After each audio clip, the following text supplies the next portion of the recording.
UFC 250 is officially in the books. It's time to put it to bed. And before we actually go to bed, let's talk about what happened Saturday night in Las Vegas. Hello again, everyone. I'm Ariel Helwani. That is Chael Sonnen. That is Paul Felder flexing and showing off his Fight Island t-shirt, which might mean that he is booked. I heard everyone who's booked on Fight Island gets a t-shirt. True or false, Paul? All right. He's keeping us guessing. You know who didn't keep us guessing tonight? Amanda Nunes. That was one-sided. That was pretty much a done deal at the end of the first round. It was elementary. It was as dominant as it gets. And once again, she proves that she is the best fighter on the planet when it comes to women's MMA. And arguably, right now, you could put her in the discussion when it comes to, male and female MMA. She also makes history. She's the first double champion to ever defend two titles simultaneously. She just defended 135, now 145 tonight, defeating Felicia Spencer 5-0. Two judges had it 50-44, which means there was a 10-8 in there. One judge had it 50-45. Chael, what impressed you most about what Amanda Nunes did tonight? The gap, Ariel. There is a huge gap between Amanda and everybody else. I do not contest in the slightest that Felicia Spencer was the right choice. I don't contest in the slightest that she was the number one contender. There's just a gap. Listen, Amanda came out and did exactly what we thought she would do.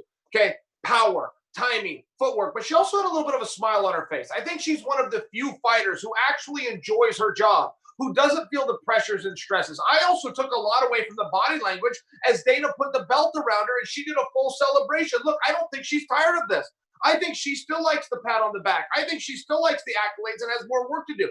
I am seeing a progression of a fighter here, particularly with the condition. And Ariel, may I also point out, let me tell you what you didn't see. You did not see how good her defense is. You did not see the way she slips just at the right time, the way she pulls, the way she brings up a hand to block. Ariel, she is not getting hit. She is not getting kicked. She is not getting taken down. She is not getting put in catch holds. There is nothing competitive about these matches. This is greatness. Once in a lifetime greatness in front of us. And Paul, as I said, it was one-sided, right? And I think we learned once again that Felicia Spencer is supremely tough. She doesn't wilt. I mean, some of those shots I think would have put most people away in the first round. However, by the fourth and fifth, it started to get a little uncomfortable, and there was discussion on the broadcast as to whether or not her corner should have stopped the fight. Do you think the corner should have stopped the fight earlier? That's always a tough call, right? As I was watching it, I didn't think it was that kind of a beating where I was really concerned about the well-being of her moving forward. She was taking a licking. She was getting beat up. It was obviously Amanda Nunes' fight the entire time, but at no point was I kind of, really waiting for the corner to throw in the towel, where I have said that in other fights. The Anthony Smith fight, I said that was an opportunity for the corner to step in and take over and stop that fight. I don't think that was the case tonight, but I do think it was a one-sided dominant victory for Amanda. And she was almost, I said it to Chael, she was almost having too much fun, right? She's so comfortable in there, having so much fun that she's just playing with her food a little bit. We were talking to me, a couple of my friends were watching it with me before I came over with you guys. And it's like, all right, at what point is the cat going to just kill its prey and kill the mouse? And she doesn't have to. She can just play in these rounds and get experience. And that's what scares me most of all about her, is that at no point did she ever feel in danger in this fight. Chael, right now we have this situation where, again, at the end of the fight, we're talking about, okay, who's next for Amanda Nunes? What does she do? Is there anyone at 145? Is there anyone at 135? It seemed like the broadcast crew was pushing the Valentina Shevchenko fight. They fought twice before. She's 2-0 against Shevchenko, although there are some people who thought that she lost the second fight. It was super close. Dana White was asked about the possibility of a trilogy fight. Shevchenko, of course, now the 125-pound champion. They'd probably have to meet at 135, and he said he wasn't interested. So if that's the case, do you see anyone out there who can give Amanda Nunes a tough fight right now? And I'm with Dana on that one. Look, first off, that's not a mega fight. We've already seen it twice. Neither one of those was mega fights, and that's not meant as disrespect, but you would be asking the Bullet to walk away from a championship, give up a considerable amount of size to go into somebody that she's already lost to twice. I don't know if that's fair. I think that the Bullet has every right to take over her own division and let somebody else form. Gee, many Christmas, Ariel. Amanda's giving two different weight classes the opportunity to allow somebody to come forward. There's not a whole lot more that can be done. And no, I do not see a rightful contender that could captivate our imaginations and make us believe that they could stop Amanda. That's because I'm seeing a gap. That's not because I'm not seeing wonderful competitive talent out there. They just aren't going to be competitive with Amanda. When people are talking about Amanda on ESPN, Helwani, they're talking about Michael Jordan. They're talking about the Dominic Moceanos of the world that just have a greatness that you want to witness. I fully agree with that. I don't think it is our job to try to sell anything here that isn't there. If you want to watch Amanda, it's because you want to watch greatness. You want to watch somebody who is looking for accolades, who is a true competitor, who's trying to rack up hardware. And every single night as she moves forward, she's going to set a new record. Why? Because she has the record. She is outdoing herself. I don't think there's anything wrong with that. I don't think we owe any apology for it. How about the Dominic Moceano reference from Chael Sonnen? Who knew he was a gymnastics aficionado as well as a fighting aficionado? That was impressive. Magnificent Seven. You'll remember, yes. Dominic, of Oh, course. of course, yes. Youngest champion back in her day. Paul, I like Irene Aldana. They mentioned her on the broadcast. I think she's really good at 135. I think she's a great striker. Obviously, no one's at Nunes' level, but she's the name that comes to mind. You like Aldana or you like someone else for her? Obviously, she has to fight someone, right? Yeah, I like her too. And I agree with you. I think she's fantastic boxing. She showed she's got some knockout power, but against Nunes, I'm with Chael. I really don't see anybody quite yet that's going to step up and be able to be that competitive. She's in a peculiar spot, right, where you're dominating both these divisions, and we're kind of looking around for contenders. It's kind of what John Jones has faced in his career too, where it's like, all right, keep cycling them through, I'll keep beating them and then racking up paychecks, but nobody really. But that's the case. That's how it works, and then somebody pops up and something happens. So we'll see what happens next. Obviously, I think she should go back and just keep going back and forth, and she can go on in future and just be the most dominant champion in UFC history if she keeps doing what she seems to be set out to do right now. Go back to 135, dominate. Go to 145, and just keep taking over and do what no other double champ has even come close to doing yet. Someone asked me this evening if they should just shut down the 145-pound division now because there's not a lot going on. I don't think Megan Anderson is at her level. I think it would be a disservice to Megan to put her in there against Amanda. But I think part of what makes Amanda special right now is the fact that she's able to defend two belts at the same time. I don't want to see them get rid of 145, even if it's supremely shallow. Chael, are you in favor of getting rid of it or not? No, I'm really not. I think Amanda's done a great job of carrying this crown. I really think when you see the numbers for tonight, look, she gets the credit. She was on top of the bill. Overall, the card was pretty spectacular in all fairness, all the way down.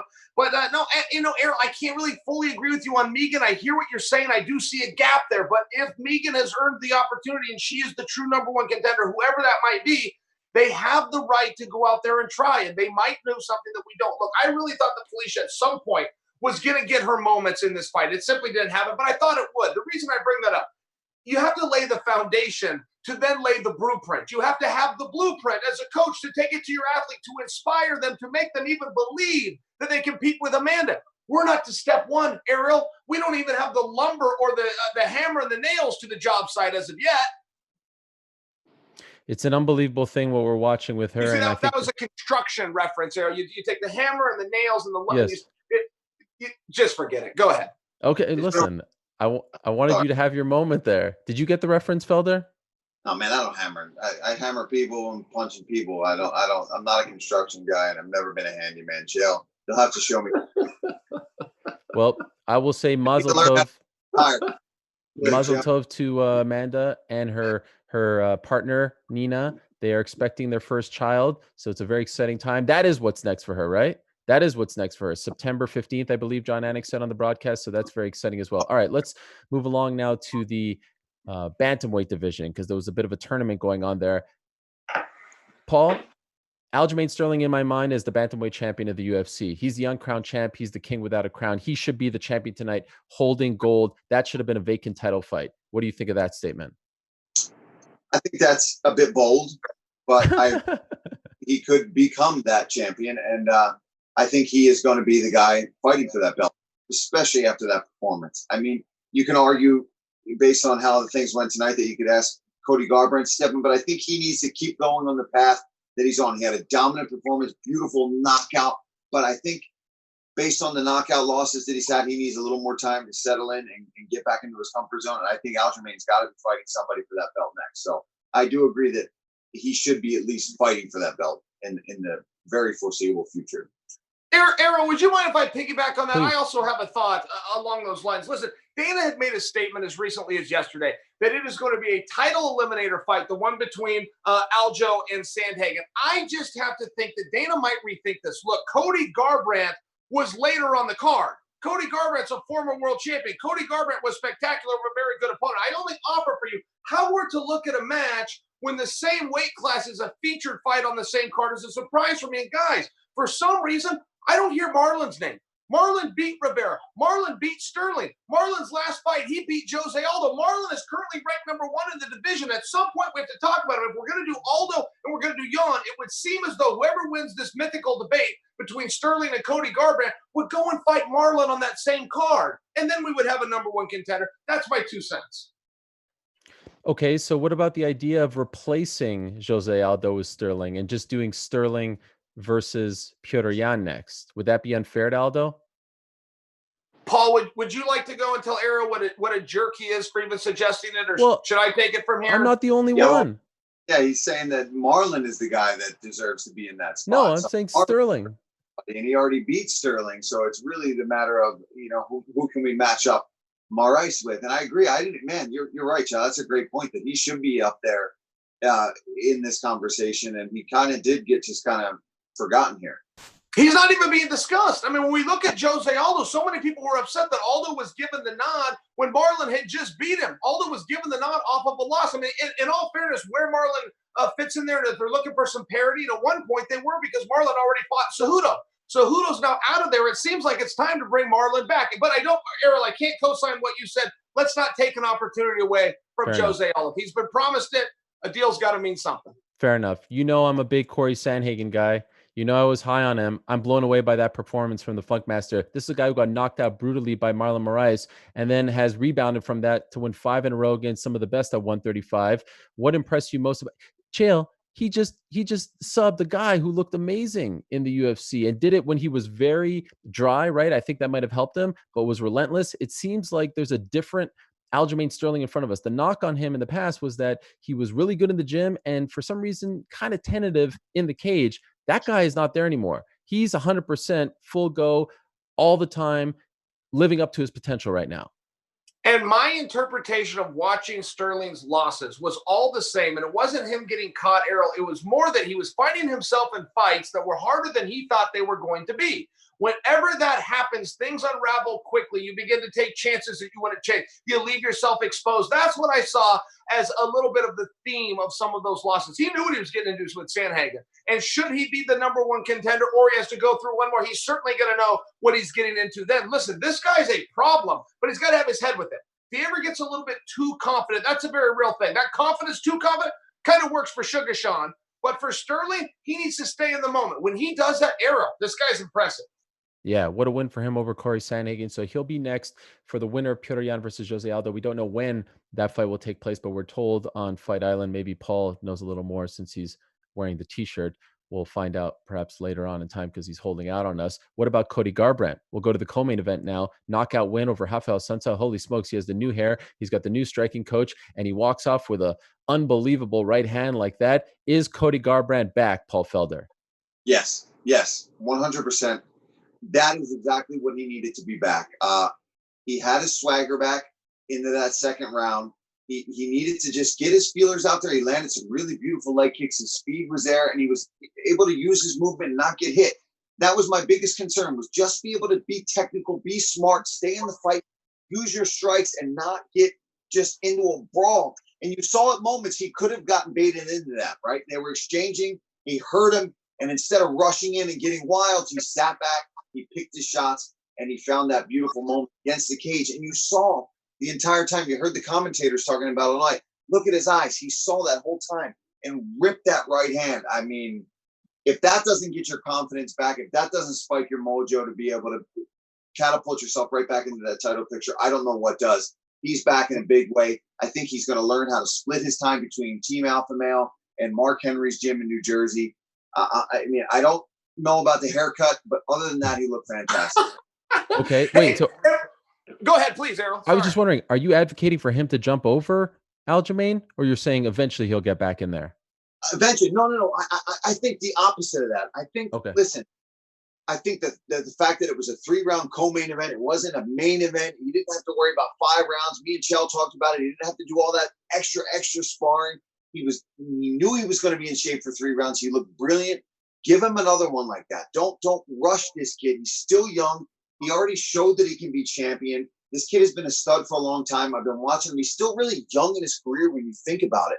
I mean, this guy debuted into the UFC, I think 8 or 9-0, if I'm not mistaken, and it just got catapulted onto the bright lights and the big scene.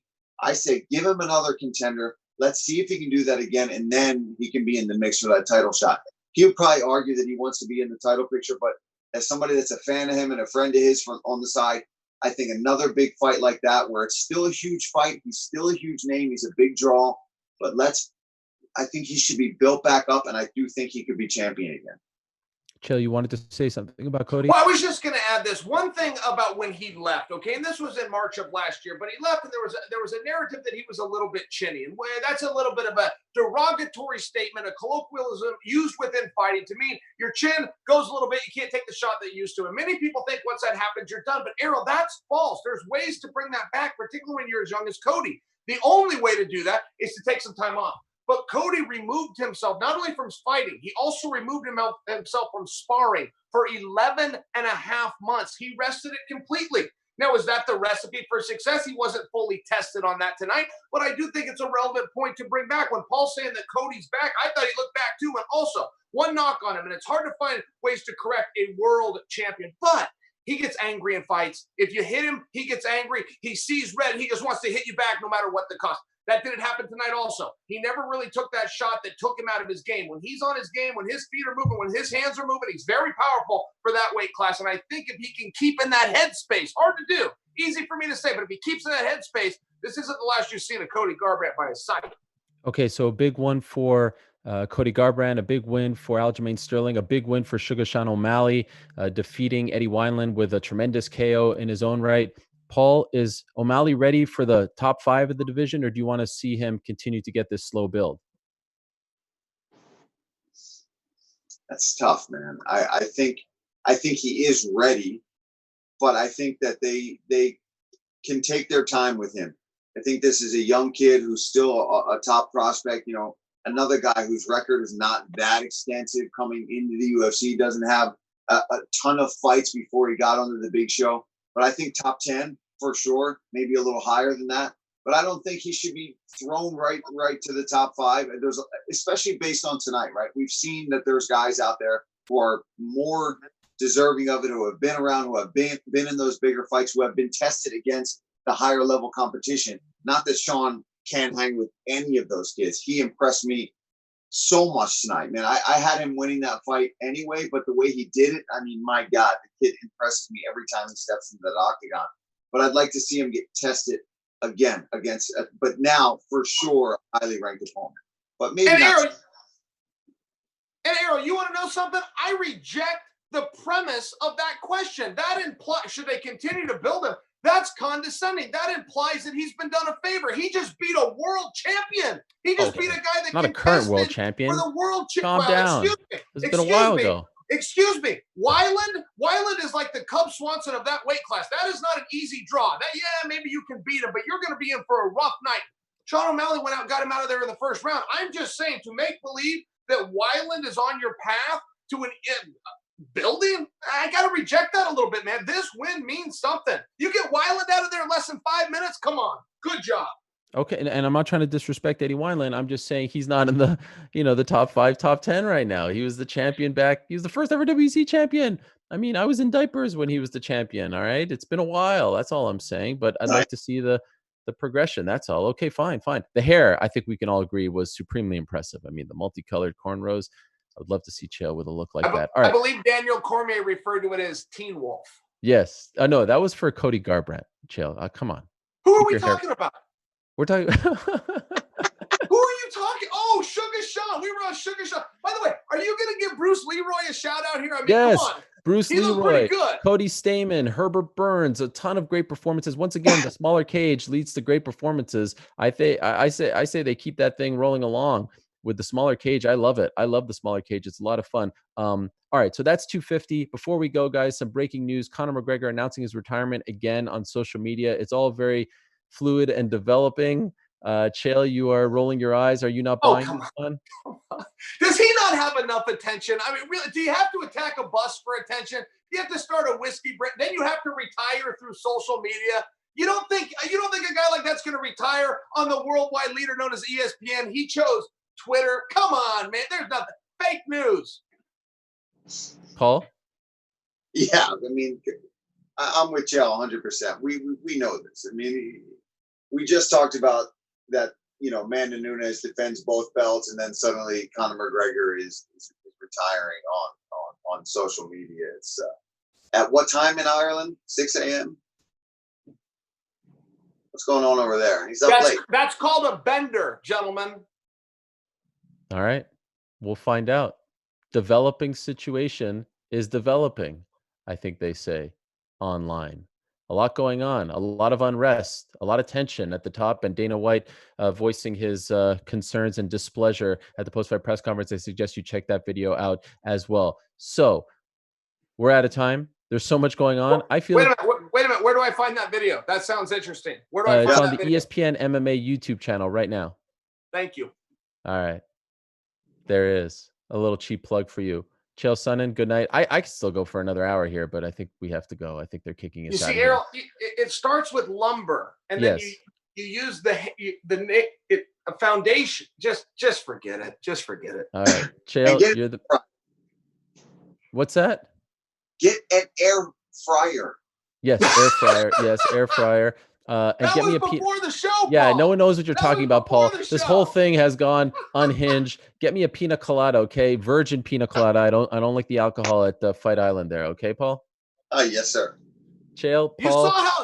You saw how well Jerry Seinfeld did with a show about nothing, okay? We're creating content. All right, we're doing something here. Chael, you always get mad at me for taking too long to say goodbye. I've been trying to say goodbye for the past 5 minutes here. Wait a minute. Elise is texting me. Elisa says wrap. Elisa just said wrap. All right. Bye-bye. Really? Chael, Paul, I love you guys. Hope everyone enjoyed. Good night, wherever you may be. Thanks for watching ESPN on YouTube. For live streaming sports and premium content, subscribe to ESPN+.